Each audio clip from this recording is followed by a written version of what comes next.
All right, figured I'd show you how easy it is to change fork springs in these shocks.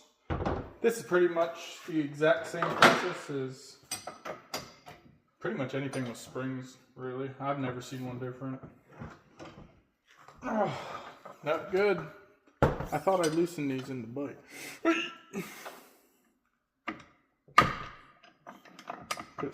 There you go. Okay. Go ahead and take the fork cap off here. Okay. We're not messing with anything in here, so the compression adjuster will be fine. I have a drain bucket here. I'm gonna let that drain while we do these clickers.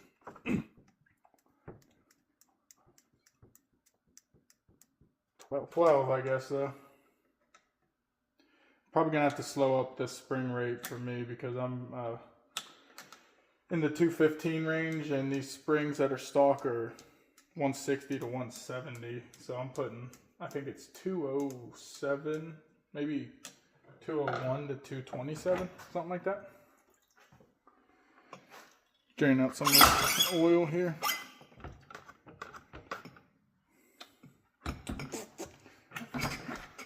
Should be good enough for now. But yeah, that's all I'm doing to this bike is springs, because these are way too soft for me. And if you're not riding with the correct spring rate, I think that's like probably the most important.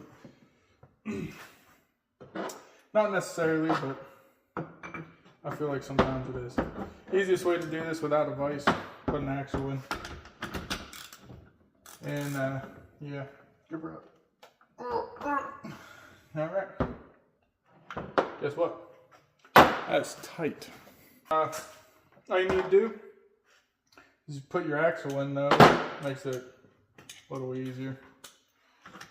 I'm going to use this little mini breaker bar with a cheater like I had to on my other one. Don't know how it got put away. Damn. That one was tight as hell, too. Didn't really get that. Okay.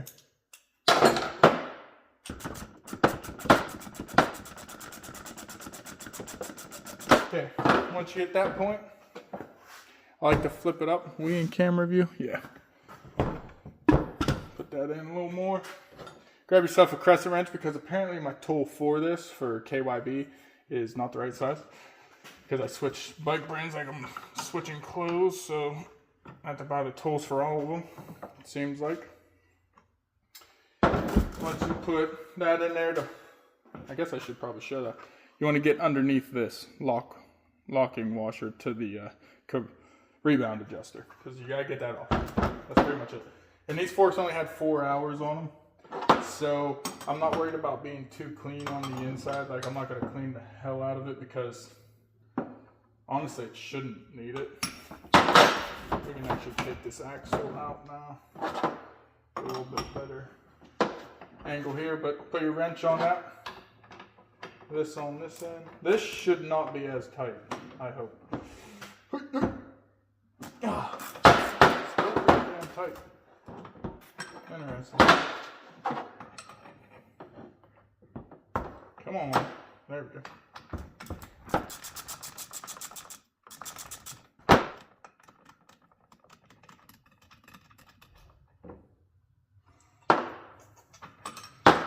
Yeah, you want to make sure that compression adjuster is backed all the way out, and then all you do,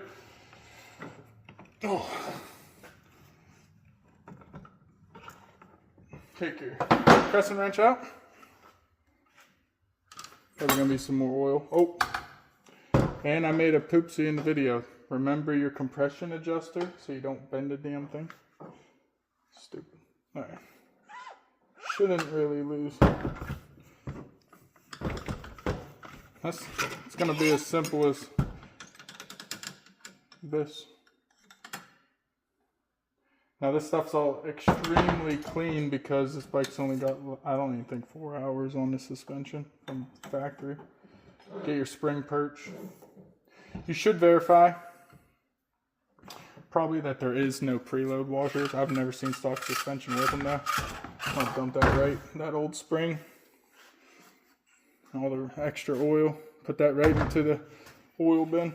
I like to give this a couple strokes.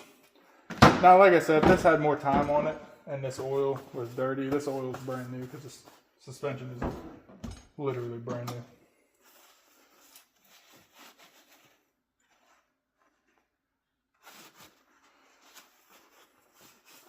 Still give it a quick wipe just in case it got some contaminants. It's as simple as grabbing your new spring, putting it on, putting it back upside down, grabbing your fork,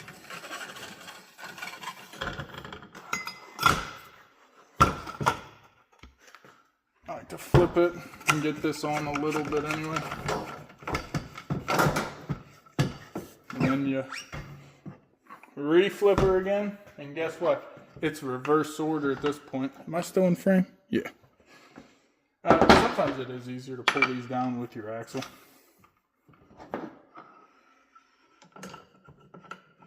Oh yeah, that's more spring rate right there. Grab yourself a fresh paper towel probably. I don't know where this dirt's coming from. On my hands. Yeah.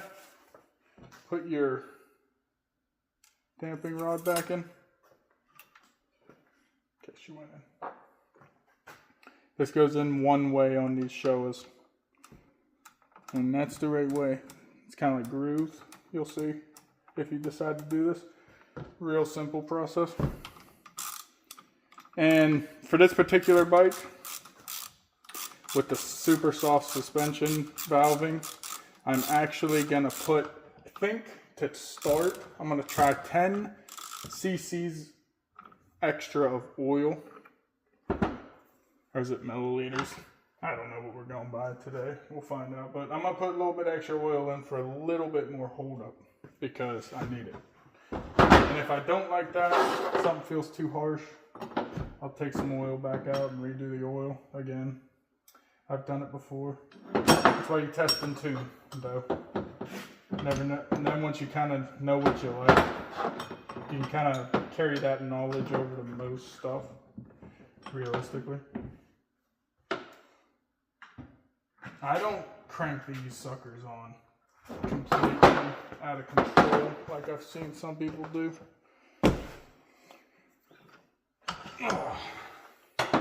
Once you get that, make sure this goes in straight. Boom. And just like that, your new fork springs are in, and all you gotta do is fill her up with oil. Man, it's got messy real quick over here. I just did a shock for my brother-in-law the other day. So I'll give that a nice tighten. That's that. Now all you gotta do is fill her up with your either stock oil. I'm a little bit more of an aggressive rider, so I'm gonna try a little bit extra oil, a little bit extra hold up on bottom to try, since the valving is so set in these X models. Real simple though, that's pretty much it. These are the old springs. I'll stick them in there so I have the stock. And yeah, pretty simple. Put oil in it. I'm gonna try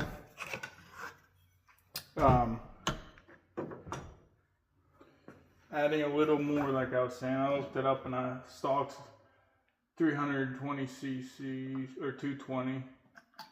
I'm gonna try. I should have made that hole bigger. I'm gonna try 250 to start. Just a little bit more per leg. Pretty simple here. Lean your fork over, dump your oil in.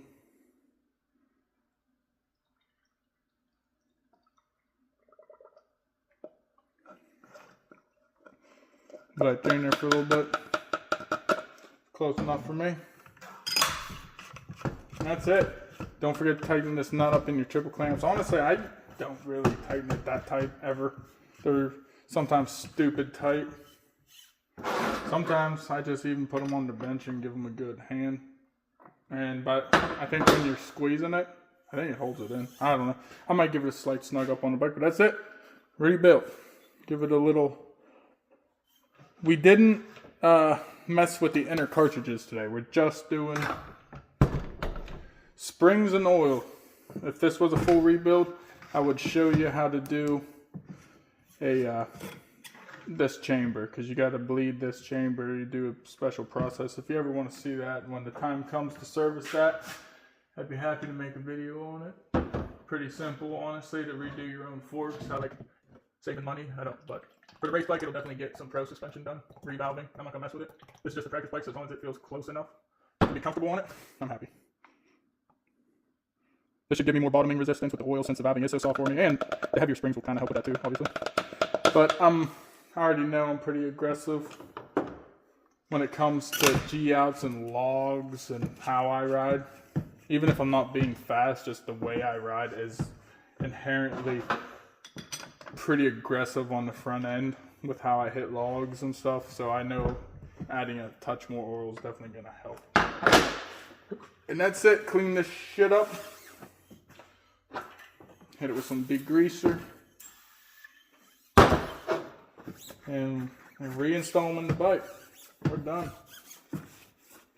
Oh, I didn't set my rebounds yet, so I'm gonna do that. That's pretty much it.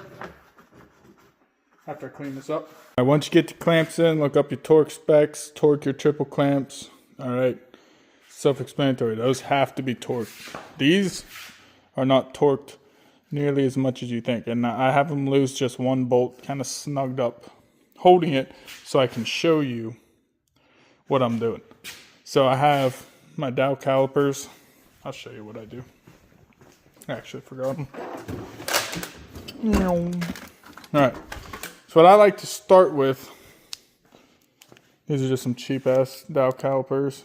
You can eyeball this too, because there's a line here, but I like my forks to be pretty high. You use the end of this thing, okay, and you measure whatever it is and make it the same on the other side. And then you hope, well, you don't hope, you check this next.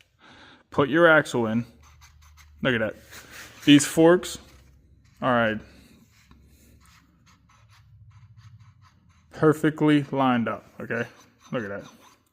It gets a little stuck over here. There's some grease or something, but yeah. Those are nice and straight. That's what you want. These forks are perfectly lined up, perfectly level this way. And then you should know when you put your front wheel on, I always tighten up one of these bolts, okay, and then tighten this up nice and tight.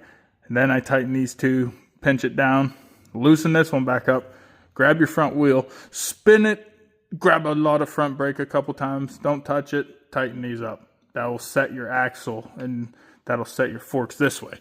And that's how you put a front end together the right way, so it's nice, straight, everything's good.